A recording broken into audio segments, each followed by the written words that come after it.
Good morning, good afternoon, good evening, wherever you are in the world, and welcome to the latest episode of ESG. If my math serves me correctly, I think we're on episode 31 now. And today, the theme is ESG a compliance burden? Or to put it another way, ESG isn't a compliance burden, it's a strategic imperative. Now, there are many who do think that ESG is a compliance burden. Warren Buffett, for one, he once said that the whole ESG exercise is asinine. Now, I'm not sure whether Warren Buffett is opposed to the concept of ESG or indeed good governance or responsible business, but he definitely believes that the reporting of ESG within annual reports is onerous. But I think there's a bigger issue here.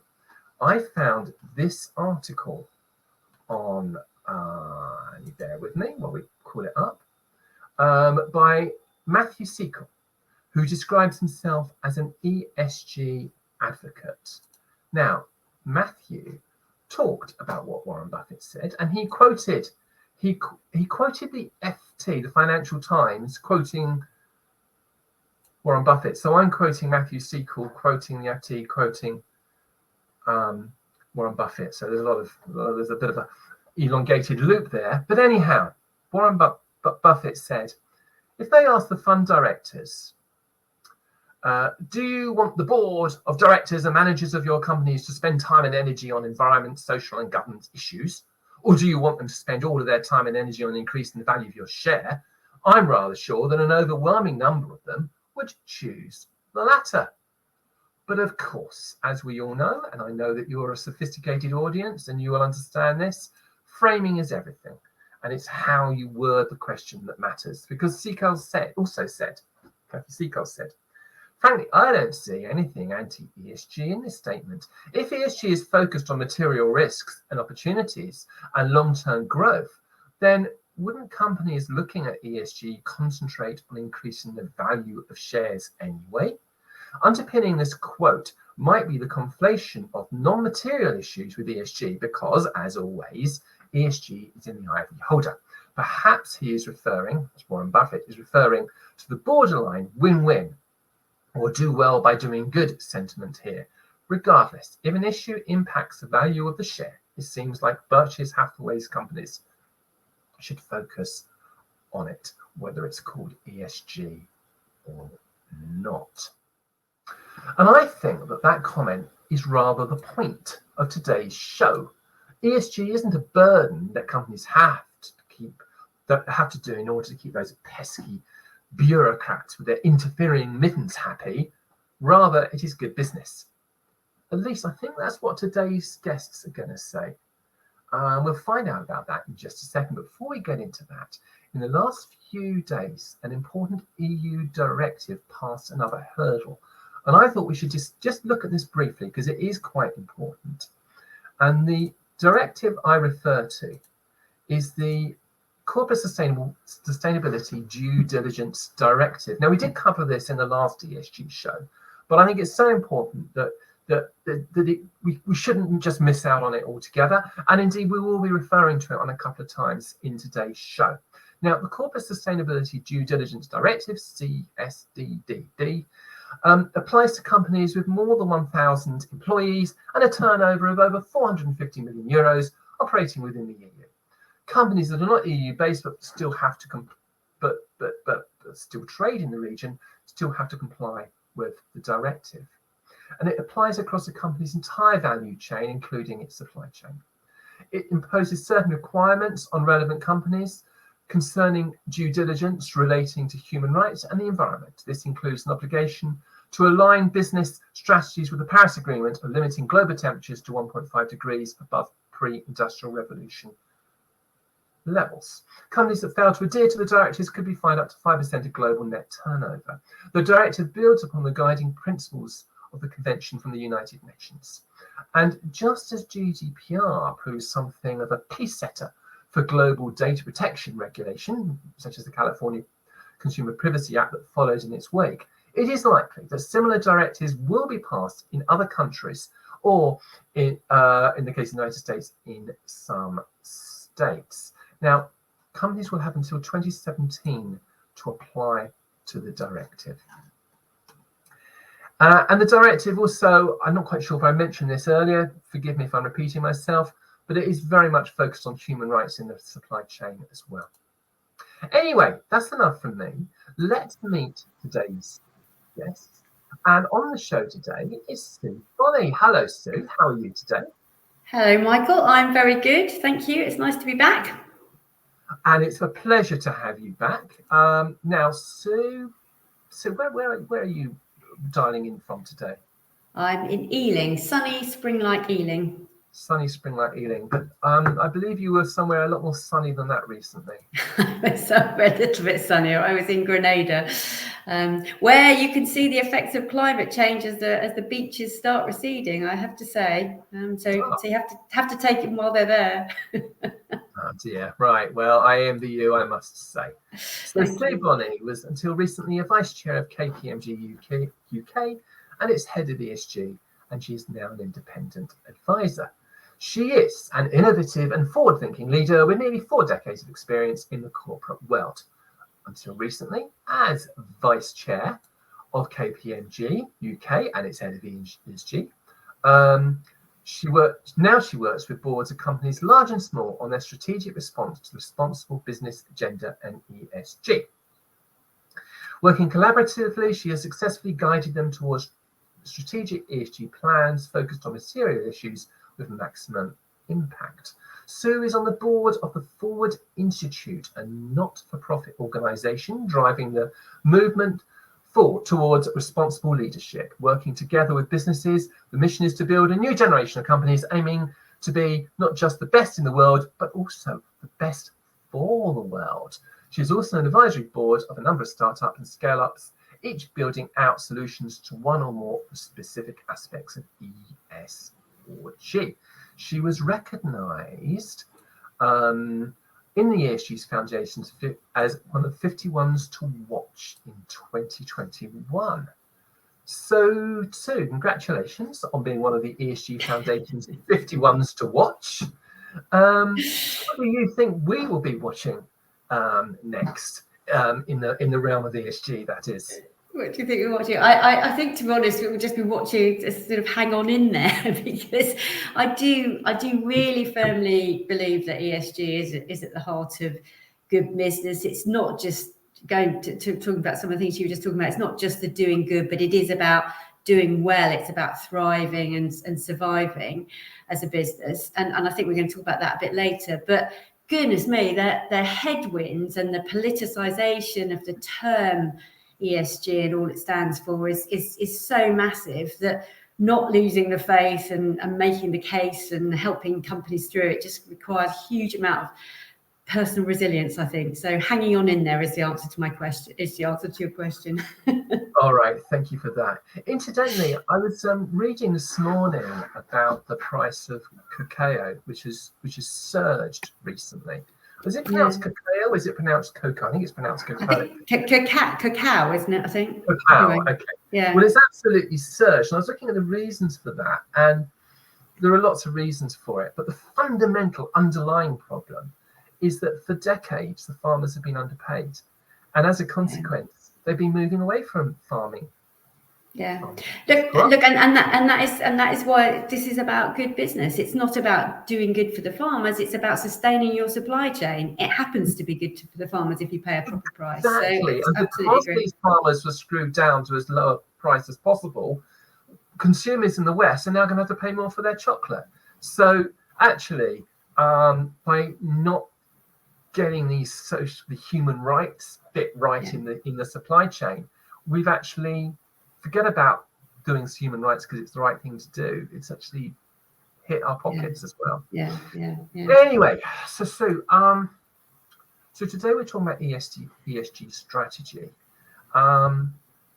Before we get into the meat of the show, can you just outline briefly what you mean by ESG strategy? Well, let's talk about strategy full stop. So, I mean, I think strategy is a hugely overused word. I think it saying something strategic is almost kind of a way of getting license for doing whatever you want. Sometimes it feels like. So I looked up a definition actually, and it said strategy is a plan of action to achieve long-term goals under conditions of uncertainty. And so I think if you look at that, there's a plan. So it's not random activity. It's action, so it's actually doing stuff, not just talking about it. It's to achieve long-term goals, so you've got an end state that you want to work back from and have a plan to get towards. And then in conditions of uncertainty, crikey, we've got those in spades, there's a degree of flex on how you actually get there. So I think having that in our heads as we talk about strategy really helps ground what we actually mean by all this stuff. Okay, thank you for that, Sue. So I mean, I often like to think of these things in terms of really kind of in a non-business context. If you understand them in a non-business context, so one of the examples for me is football. So I would have thought that strategy in a football context would be the formation of a team, 4-4-2, or possession football. Whereas the tactics might be, well, this week we're playing such and such a team, and they are very strong in this area, so I'm gonna play her on to mark this chap. You know, I just thought that was tactics, wasn't it? I think, but anyhow, well, thank you very much for that, Sue. Also joining us today on the show is Cecilia. Hello, Cecilia. How are you today? Hello, thank you yes, very good. Thank you. Thank you for inviting me. It is absolutely my pleasure. So, Cecilia Thorn is a senior advisor at Straife. Have I said that correctly? Yeah. Straife. Yes. And she's an ESG sustainable finance strategy consultant. She says she's helping organisations navigate EU policy and regulatory developments in a wide range of policy domains. She helps boards, C-suite and senior leadership navigate complex ESG strategies, including emerging trends and international and EU regulatory developments. Celia has done a lot of work in the field of regulation. For 8 years, she served, for example, she served as the head of international relations for the Financial Reporting Council, which regulates auditors, accountants, and actuaries set by the UK's corporate governance and stewardship codes. Anyway, hello, Cecilia. Great to have you on the show today. You're in Brussels today, I believe. Yes, I'm in Brussels, which is not rainy at the moment. A little bit surprising, but yeah. So we have to enjoy every moment. The weather has been quite bad during the winter, but slowly we're moving into spring. Well, there's something exciting, isn't there, about spring? I think it's exciting. There's that sense of optimism. I was talking to someone about this morning. That moment when you put your coat on for the first time in the winter, it's a kind of a sense of dread, isn't it? Oh, I'm putting my coat on for the first time. But now we're looking at the prospects of not having to put our coat on. That's quite great. Exactly. Anyway, so Cecilia, you're an expert on regulation. You know, as I said earlier, you headed up the international relations for the Financial Reporting Council. What are your thoughts about Warren Buffett's asinine comment? I mean, I can understand where he's coming from. If you look at the Berkshire Hathaway, is a private company. So first of all, even in the US context, they don't even have to file a financial report. So, I mean, the reporting and kind of the compliance lens would naturally be something that he would be against. I think we also have to distinguish between, you know, he's talking about ESG from kind of an investor-led lens rather than ESG as a concept. And if you look at it from that, right now there is a lot of confusion as well. What does this mean? You have a framework, sustainable finance framework in the EU, but we don't have the same kind of global or US framework. So it's also kind of to understand what we mean with ESG, and then again, to what an extent does it add the value? And I think it's exactly what you're saying. We need to look at it from a more strategic point of view rather than as a strict compliance exercise. Although, of course, in Europe, things are changing quite rapidly with the CSRD and the new European sustainability reporting standards. And those standards as such will also have implications for global companies and including US companies that will need to apply, or listed or non-listed groups.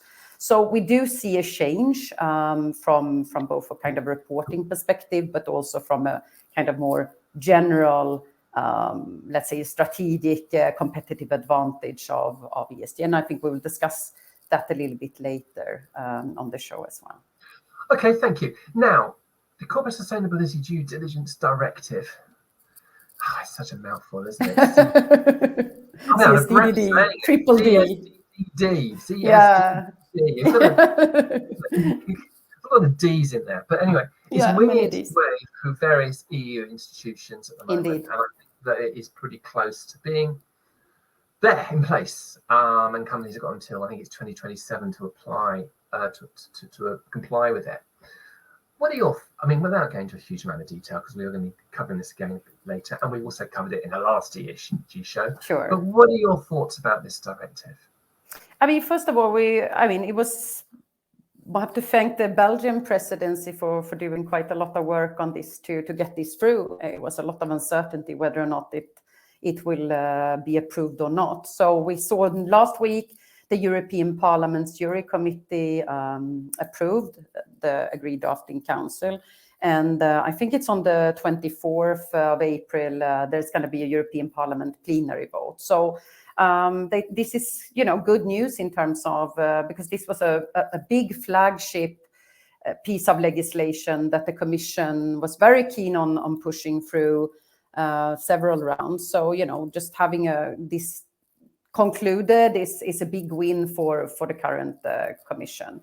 But of course, things have changed, and I don't know, we're probably discussing, we have the thresholds have changed, and there are fewer companies in scope. But I think the big that's all in the details. Of course, the details are important, but I see it as part of a kind of a European framework, ESG framework, and we have European Sustainability Standards, CSRD, but we also have other types of legislation such as forced labor. So we kind of see a more coherent framework, and that's going to be about, the rules of doing business in the EU.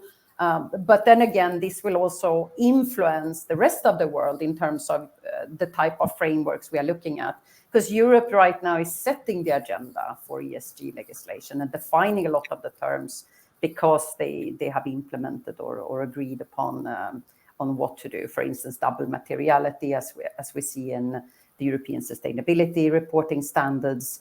So you can see it from a lens of, inside the EU and the rules of the game, but also Europe defining itself as, somebody that drives the ESG agenda. Okay, thank you for that, Cecilia. And we're gonna touch on CSDD again shortly. I do like to try and deal with questions that come in from the audience as we go along. And I don't know whether either of you fancy having a go at this one from Madhura Joshi. Confusing that you suddenly require hands-on experience in finance if you want to go ahead with ESG reporting. How can we gain that knowledge experience for aligning CSDD with ESG reporting? I don't know if either of you got any thoughts about that one. It's a bit above my head, I'm afraid, so I'm reliant on you, but maybe you've got the same problem I have, I don't know. I don't know. I think some people have actually posted some actual specific courses. I think it's not necessarily just experience in finance. I think it's experience in data. It's managing data that's at the heart of all of this stuff. And that data is not, just sitting in the finance department, it's sitting across the business. And so I think the real art of this is to understand where the data is, what it's telling you, and how you can use it to drive the agenda. So I wouldn't feel constrained that it's around finance, but it is around putting quantification and rigor behind some of this stuff that's the challenge. Yeah, and also, yes, exactly. And to add to that, I mean, we don't have us in Europe. I mean, the CSRD, the European Sustainability Standard, what we're going to have is, of course, that all this data will be part of the management report rather than, as before, a lot of companies did a standalone sustainability report. So that is part of kind of the listing requirements.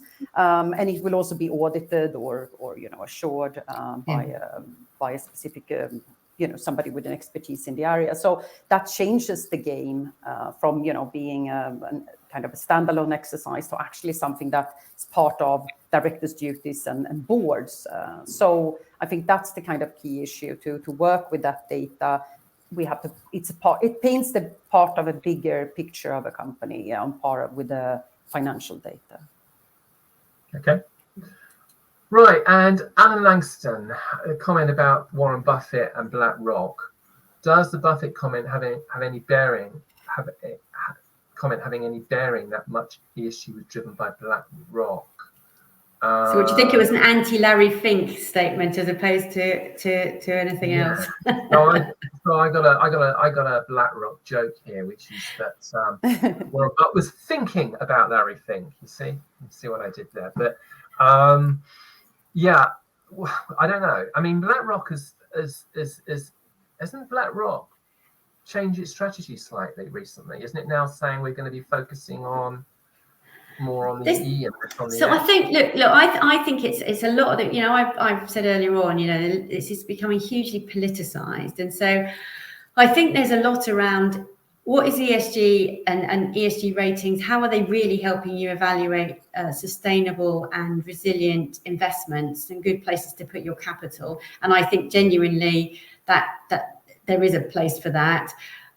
Some of the more, sort of making it just a compliance thing, making it virtue signaling, having greenwashing and so on is less useful. And so I think that the Buffett thing was around saying if you're just regarding this as a box ticking, thing that's aside from the business, it's not valuable and it's not relevant for my investment. I still think the underlying principles absolutely are. And I think they will, going back to your bit at the start, I think they will be taking those things into account. Whatever they're saying about the actual term ESG, they'd be mad not to take into account a business who's going to be wiped out because all its, markets are going to be flooded or whatever, wouldn't they? Yeah. Okay, so we've had a comment from Dawn. You can manage what you don't, you can manage what you don't measure. There are a plethora of tools being released in the market to help companies collect, analyze, and take action on the data across their organizations, which I think, Sue, serves as a nice plug for an event. Oh, she's qualifying that. You can't manage what you don't measure. Yeah. That makes more sense. Yeah. I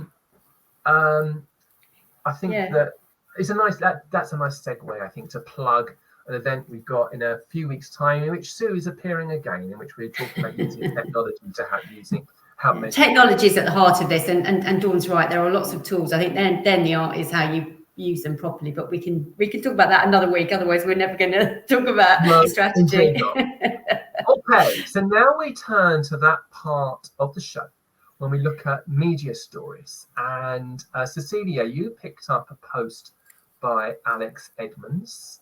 Yes. And I'm going to just drill down into that comment shortly before I'm going to have to. I can't quite read that. Companies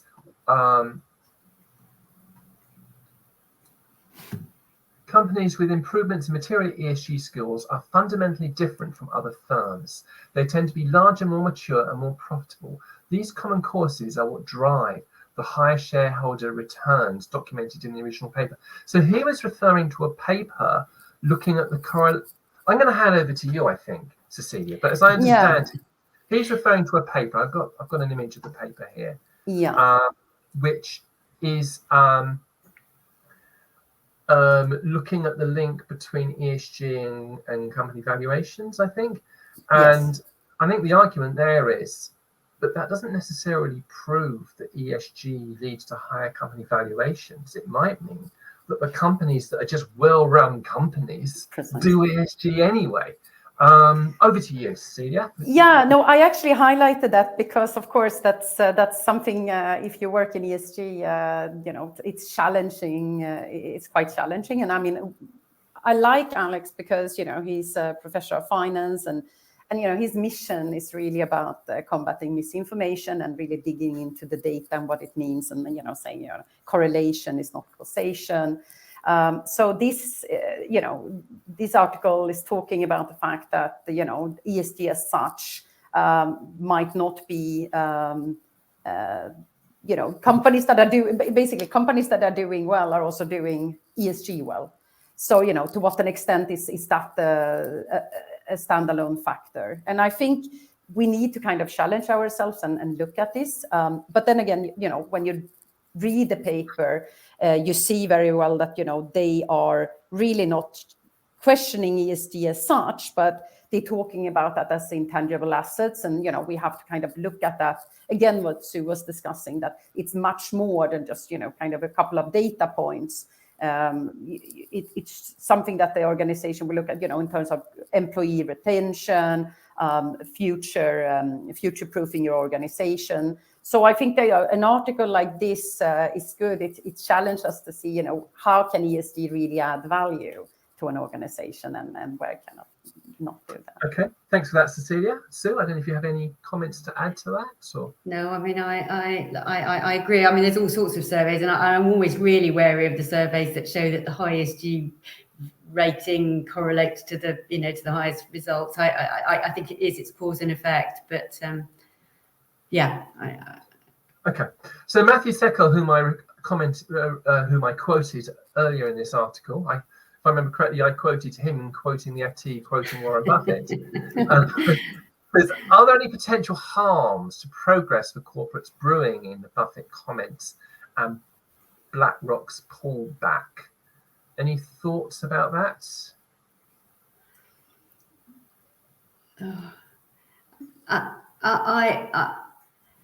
I think there's harm in the.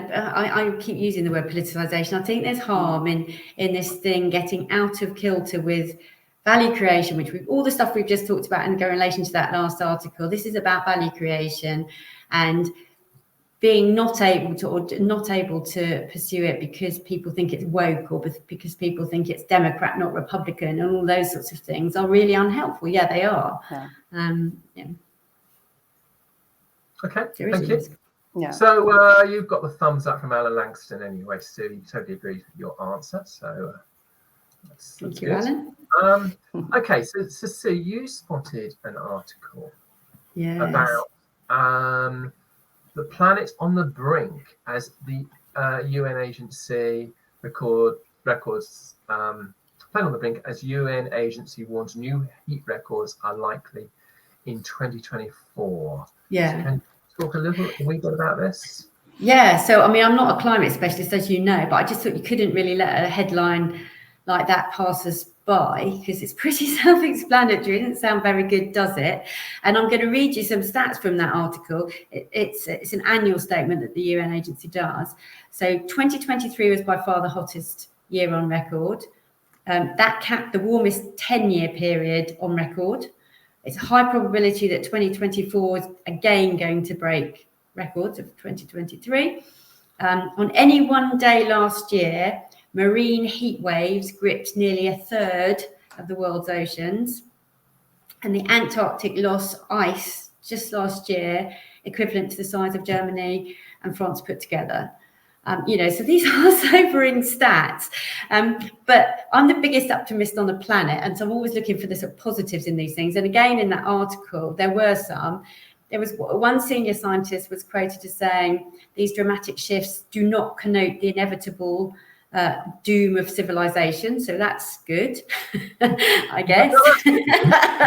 but there is a but. The outcome depends on how people and governments do or don't change their behaviour. So I think that we've just got to keep at it. It does need to be at the heart of business strategy, government strategy. Going back to that point earlier on, if we're going to see off those dramatic changes. Okay, so there is one thing that puzzles me. I sound a little bit like Columbo, don't I? Do you remember? Yeah, just one more thing, sir. So in the article, the WMO said that last year, the average near-surface temperatures was 1.5 degrees Celsius above pre-industrial levels, dangerously close to 1.5 degree threshold that countries agreed to avoid passing in the 2015 climate accords. But the CSDDD says that companies are obliged to behave in a way that's supportive of the Paris Climate Accord agreement to keep temperatures with 1.5 degrees above pre-industrial revolution levels. Well, if we're already 1.5 degrees above those levels, isn't that mission impossible? Isn't it a bit too late? I mean, you may be targeting 2 degrees now or something. I mean, no. So look, I'm really loath to answer this question because I'm going to get bombarded with comments at the bottom of the screen because we've got so many experts on. But anyway, I think the point is that the 1.5 degrees isn't sort of shattered just on first contact. I think most of the tipping points, most of the consequences and the tipping points that people are worried about are expected when it's consistently above 1.5 degrees. And I think experts do agree that even if we spike over, we can come back. Again, there's a but. So that's absolutely continuing all the efforts to reduce carbon emissions, but also with massive increases in carbon capture. So that will need things like technologies, that needs the partnerships of industry and government to drive that kind of technical innovation.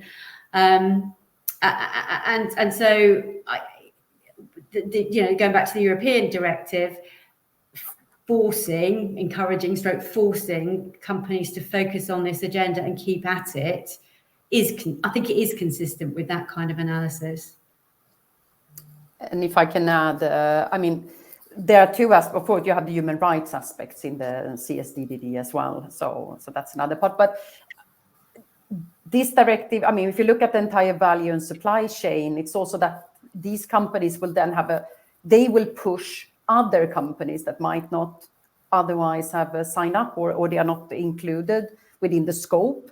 They could put pressure on other companies to do more in this. So, it will have a kind of a positive, let's say, billiard effect. So we have to look at it in a wider context. Okay, we've had a challenging question here from Ardian.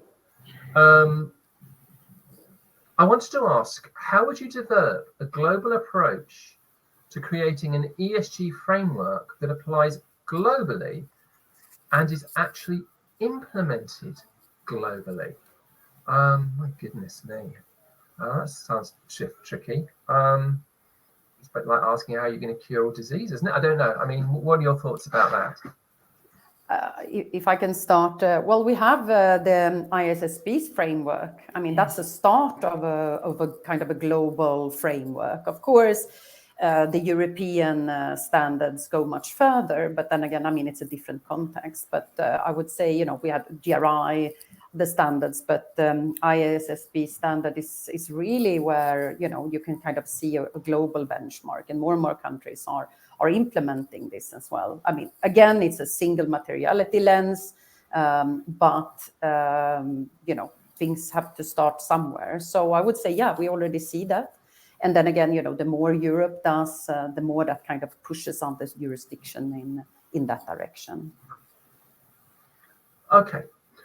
All right. Thank you for that. Now, got one more piece of media. And one more media story, which I think is, have we covered that one? No. Richard Gardiner.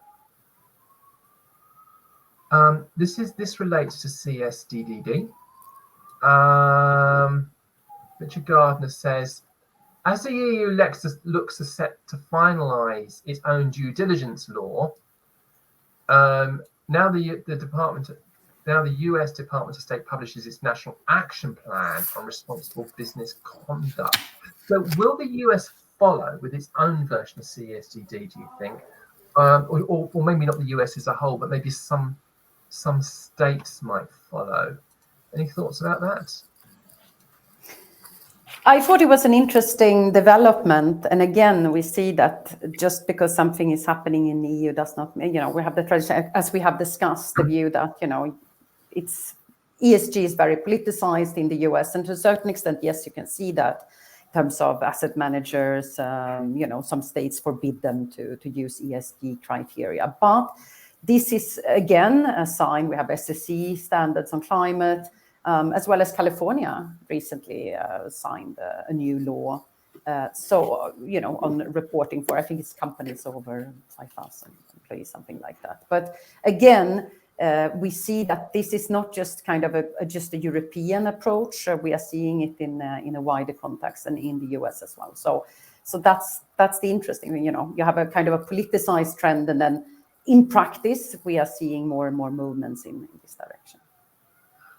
Okay, I mean, incidentally, talking on the subject of California, I was watching a video this morning. Apparently, Texas is now overtaking California for being the state with the most amount of renewables in the United States. And Texas is actually really close to being self-sufficient in renewables, which is extraordinary. And it's leading to cheaper energy costs as well, which I find rather uplifting. But anyhow, thank you for that, Cecilia. I'm going to say goodbye to you for about 5 minutes. And I'm just going to have a chat with Sue, and then I'll invite you back. So see you in a minute, Cecilia. Sue. So I wanted to talk to you a little bit about ESG strategy. You've already talked about what you mean by strategy. Can you sort of expand on that a little bit? Can you sort of drill in a little bit on ESG strategy? Yeah. Let's talk about it in the context of ESG. So that definition was just a definition of strategy. So plan of action to achieve long-term goals in a period of uncertainty. Worth reminding ourselves, I think, what the S and the G stand for, because I think that uncovers it. So the E is your impact on the planet, but it's also the planet's impact on you. The S is your contribution to the communities that you operate in, and the G is how you conduct yourself. So all of those things are central to how resilient you are. But they're also central to how you're regarded, so to your brand. So within all that kind of agenda, there are risks to manage, and there are opportunities to capitalize on. So if you look at that, so you think about what your strategy is, and these are the topics that you're thinking about in that strategy, you can pretty quickly see that you need absolute plans of action to achieve the resilience, to capitalize on the opportunities and manage the risks. And that's really strategic. It's not about ticking a box to say you've done this, that, or the other for someone's reporting return. So I think that's the essence of it. Have you got any examples? Yeah. So I don't know. Let's think about the E. So your impact on the planet. That's stuff like the waste you produce in your factories. It's stuff like your business travel carbon footprint, or it's the nature that you're damaging when you're building houses on greenfield sites. So those are things that have impact on the planet, and may impact on your reputation. It may impact on you being fined if you do things wrong, and it may impact on whether companies want to work with you. So those are your impact on the planet. But if you also then factor in the impact of those things on you, so will floods mean that you can't sort of access the technical components that you need for your car production plant? Or going back to your thing earlier on, will drought kill off the cocoa pods which produce the cocoa which goes into the chocolate that you manufacture? So there's the responsibility bit there, but then there's the resilience. Can your business withstand all this stuff? And what are your plans to deal with that?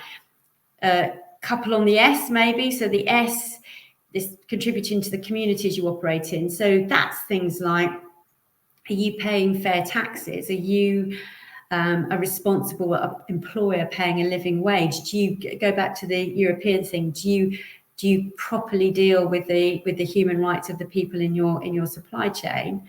But also things like, do your products contribute to social problems like obesity or addiction? And if they do, what are you doing as an integral part of your strategy to mitigate those impacts. We're not saying it's not okay to gamble, but how do you make sure that you're doing it you're providing that service in a responsible way, that means you're not causing harm on the communities, but also you're going to have a resilient business. The G, I suppose, always overlaps a bit, I think, but that's how you conduct yourself as a business. So that's things about process. It's a bit more kind of gritty, if you like. It's about processes and offering fair terms to your suppliers and stuff. Okay, thanks for that. Incidentally, we've had a couple more comments from Dawn and from a LinkedIn user. Well, we'll be addressing those comments a bit later when Cecilia and Sue are back on the show. Sue, so how does all this tie in with what you do with your work? So I've been working a lot in recent times with some of the smaller organisations, SMEs, because I think, as Cecilia referenced it earlier on, it's easy to think those EU reporting requirements and business requirements apply only to the companies that you listed up front, with more than 1,000 employees and this amount of turnover and stuff. But if you're part of their supply chain, actually indirectly these things impact you as well. And if you're not a huge global company with masses of resource to point at this, it's really hard to not be overwhelmed by all the demands, from not only from your investors, but also from your key customers and stuff. So I help them cut through the noise and think about, how they can make this work how they can do what they need to do, but make it work for their business. So I go through a few things. I go through, who cares? So think about who those stakeholders are. Is it the banks? Is it your customers? Is it your employees? Who is it? And what do they care about? And those might be risk things for you, but they might also be opportunities. If you can, do a Tony's Chocolonely and have a really a human slavery-free supply chain, will that actually increase your position in the market because it enhances your brand?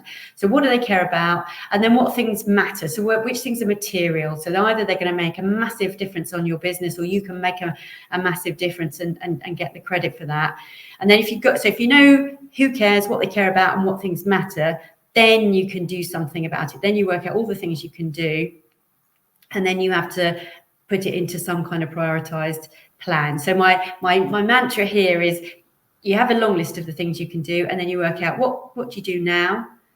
So the things that are quick wins or have a short lead time, what do you do next? So things where you've got to do a bit more work to get them to work, but they will move the dial. And what do you do sometime? In other words, great things to do, but if you never get to them, it doesn't matter. Okay, thank you. Sue, I'm hoping we can talk again in a few minutes, and well, that's the plan anyway. So I'll see you again shortly, and Cecilia is now back on the show. Hello. Hello, good to have you back, Cecilia. Hear a siren there in the background where you are. So what are the implications? So I'm going to talk to you about EU ESG legislation for non-European companies. Yes. What are the implications of that? I think that's an important point, because again, the theme of this is around, compliance or a strategic imperative of ESG, and I think that's the key here. A lot of the legislation, we saw it on CSDDD, has been, the talk is, should we exclude SMEs? Sue mentioned this as well. Who should be in scope of the legislative proposals, and what are they then supposed to do? But I think the bigger picture here is really about the rules of the game. Why are you doing certain things apart from, let's say, the compliance part, which is a more narrow scope of companies. So if you are a non-European company, to a certain extent in some of these legislative frameworks, such as the CSRD, you might be covered, because it's a private, listed and private companies, and some of them are non-EU, but they operate on the European market. But if we exclude that, we can look at the companies that are in the supply chain or in the value chain, have a business relationship with the European company that's in the scope. And you can see that, they will pick partners and organizations to work with that, they in turn can trust. and that they know they will be able to vouch for, from in their supply chain, and both on human rights as well as the other aspects of ESG. And I think that's super important to understand, that if you are a company, a non-European company, and you wish to do business on the European market or find European partners, by actually looking at your ESG scores and focusing on what they would like and what you are good at, you gain competitive advantages. So that's a completely different perspective. And you might also look at your competitors and say, well, on this, I can really distinguish myself and I can become a very attractive partner. So I would say, there is another side to this that we do not talk about so much. It's more about, who will be in scope and the problems and the burdens, rather than, if you're a company that can see the advantages of this, actually, this could be part of your growth strategy. Okay. Now, you told me recently that the G in ESG must be seen in a wider context rather as a compliance exercise.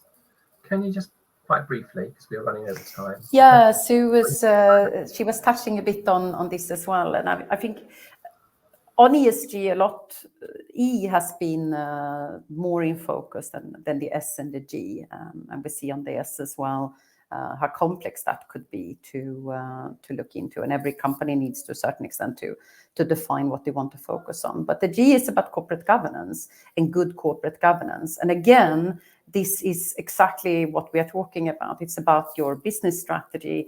It's about linking this to corporate finance, to understand what you need to be a resilient business for the future. And in such a volatile political climate as we are in the globalized economy at the moment, it's even more important. So that is something that the leadership of companies must pay more attention to, and those who do actually can gain competitive advantages. Okay, thank you for that. Now, Russell Napier. I think I've got, yes, Russell Napier. Yes.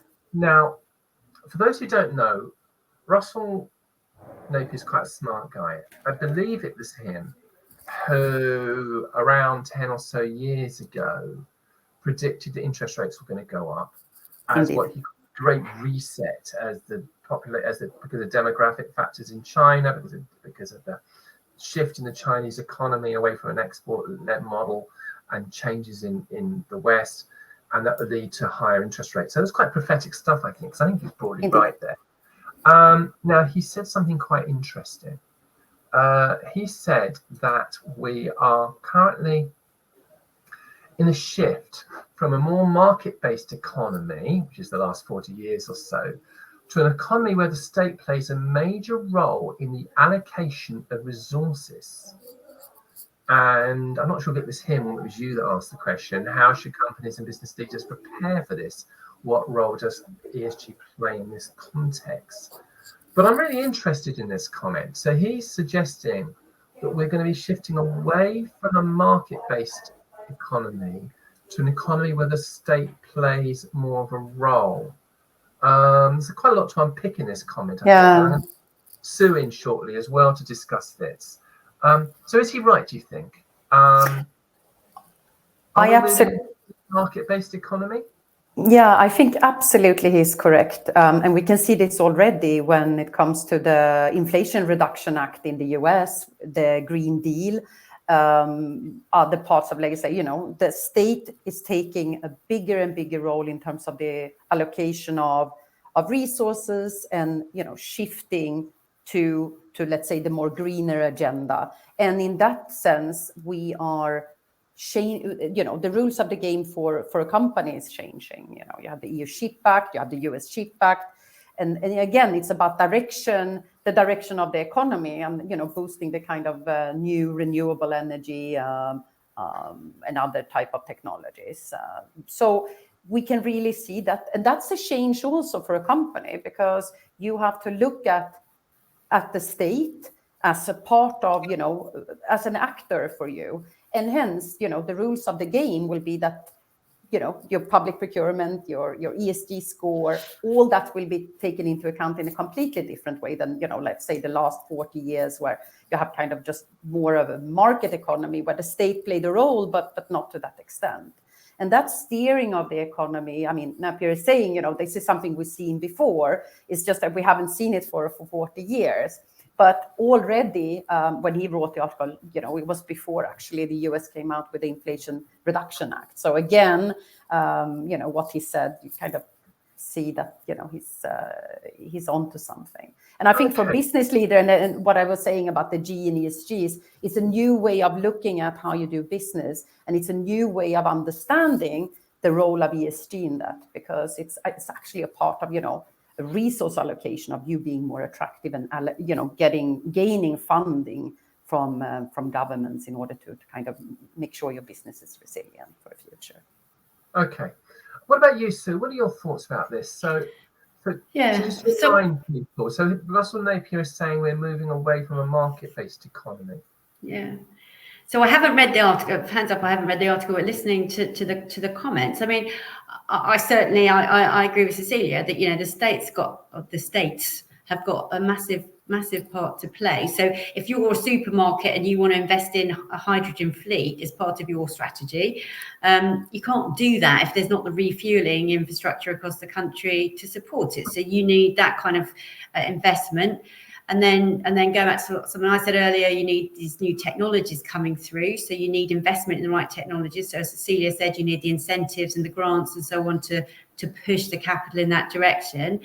And I guess you want to disincentivize the bad behaviors. So things like carbon border taxes and that sort of stuff can do that. So I think I can certainly see specifics and I can see the big picture. I suppose my pause for thought is, given whatever the stat is about how many people across the globe are going to general elections this year, is we're kind of assuming that those with the purse strings at the centre have got the same objectives as we have at heart, but that may not be the case in every country. So I think that's going to be an interesting dynamic. Indeed. I wonder if that's why there's been a bit of a backlash against ESG, because it's seen as somehow, because it does require all this sort of regulation and government intervention, and people who have faith in the markets maybe not think it's fettering them. Yeah. I mean, for what it's worth, I mean, I've kind of got a view about this in the context of rapidly changing technology. I think AI is changing so fast that we're kind of heading for an unknown. That's where the name Techopian comes from, by the way. It's a play on the words technology, utopia, and dystopia. And I think we're heading for a great unknown, and the consequences are really difficult to second guess.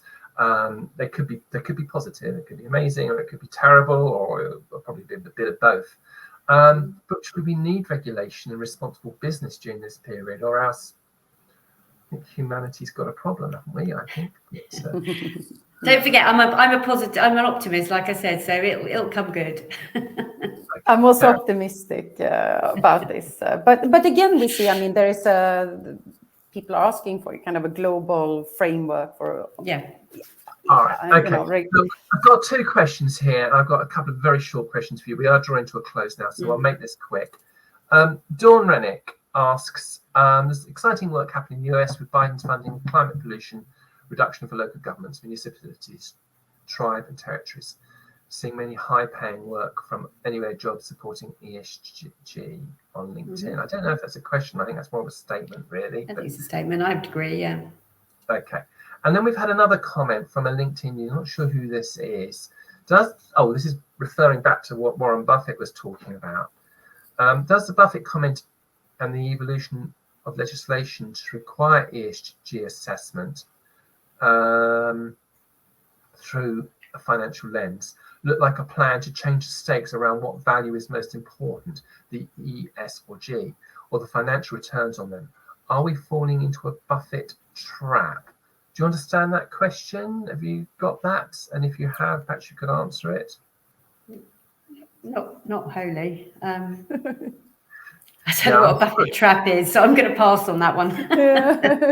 Okay, fair enough. Well, yeah, I hope you'll forgive us. Sorry, LinkedIn user. It might be the same person, I don't know. Right. Some in the AI community are already calling out the AI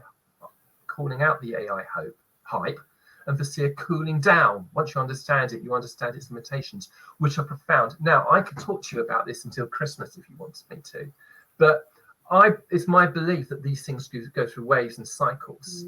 And I do think the AI hype has run away with itself, in much the same way that hype in electricity or plastics probably ran away with itself, or oil, but they still changed the world. And I think that it will probably go through a crash, but it will come out the other end. I mean, people are drawing a parallel between AI and the dot-com boom and bubble.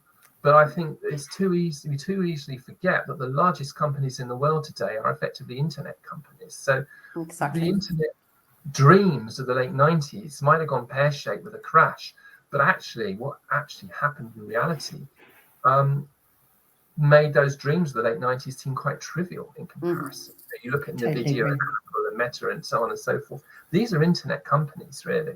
So, and I think AI will go the same way. Will there be a crash? Yeah, probably.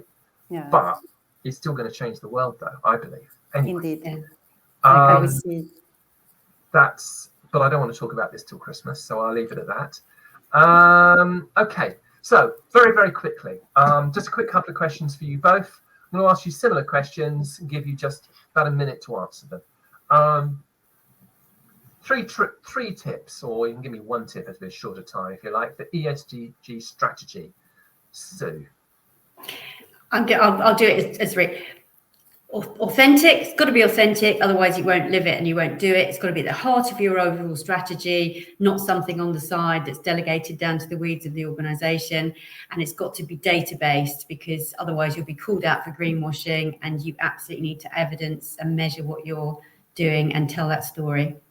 Okay, so it's got to be authentic, at the heart of the organisation. It's got to be data-based. Cecilia. I would add to Sue's comment that you should look at it as a competitive advantage. Focus on the opportunities rather than just the risks. Okay, and one last thing. Question for both of you. Even less time to answer this one, because it's only a sentence I want you to say. ESG is a strategic imperative, not a compliance burden, because... Sue, do you want to finish the sentence first? Because it's like consequences, isn't it? Because the future depends on it. Your company's future, you and your family's future, and the future of our planet. Okay, that seems like a fairly good case. Cecilia? How can I top up that? I think that's very good. Okay. Well, look, thank you very, very much for your time today, Sue and Cecilia, and thank you for our guests and for all the comments. And next week we're talking about the supply chain, by the way, ESG in the supply chain, which is becoming, I think, a really important topic at the moment. I think there's been this perception now that you need a resilient supply chain in a way that I don't think this was something that was fully appreciated a few years ago. So that's the topic for next week. But thank you very much, everybody, for joining us today, and hopefully see you all next week. Thank you. Thank you very much.